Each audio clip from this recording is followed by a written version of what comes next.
दोस्तों, एक बात मैं बहुत दिन से कहना चाहती हूँ। वैसे तो ससुराल पक्ष के मैटर में मैंने बहुत ज़्यादा वीडियो नहीं बनाए हैं।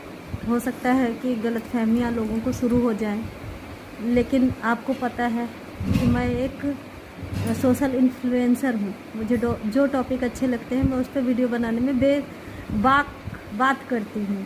तो जो लोग ये कहते हैं कि मायका माँ बाप और भाई से होता है, तो मैं उनको इतना ही समझाना चाहती हूँ, अगर आप अपनी भाभीयों को मान सम्मान इज्जत और प्रेम देते हैं तो कभी भी आपको मायका में कभी भी कोई दिक्कत या परेशानी या अकेलापन नहीं लगेगा। भाभियाँ माँ से भी बढ़कर रिश्ता निभाने में आगे होती हैं। हालांकि मेरी अपनी कोई भाभी नहीं है, लेकिन मुझे बहुत प्रेम सम्मान इज्जत मिलती है। और वहीं पर मैंने देखा है कि जो नंदे अपनी भाभीयों की इज्जत नहीं करती हैं, तो वो भाभी कहाँ से इज्जत करेगी आपकी, कहाँ से आपको अपना समझेगी, जहाँ बात बात पर जलील किया जाएगा। तो रिश्ते नाते दोनों ही तरफ से चलते हैं। ऐसा नहीं है कि भाभियाँ अपना कर्तव्य कभी भूल जाती हैं या नहीं करती हैं। जो उनके कर्तव्य हैं, फ़र्ज हैं, वो याद दिलाने की ज़रूरत नहीं, वो तो वो करती ही हैं। लेकिन आप मान सम्मान इज्जत प्रेम दे कर तो देखिए, अपनापन दे कर तो देखिए। अगर आप उनके पीछे ही लगी रहेंगी तो कभी भी आपका मायका सच में माँ बाप और भाई तक ही सीमित रह जाएगा।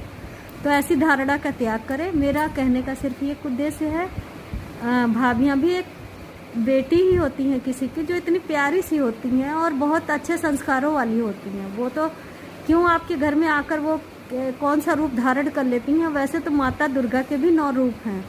तो ये मनुष्य के अपने कर्मों और स्वभाव पर निर्भर करता है। पति अब जिस रूप में अपनी पत्नी को देखना चाहेगा, वो तो उसी रूप में आएगी।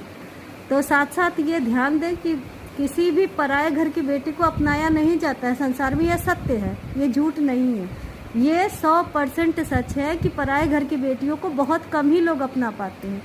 तो ऐसा न करें। वो किसी घर की बेटी है, मान सम्मान हर चीज़ के हकदार है।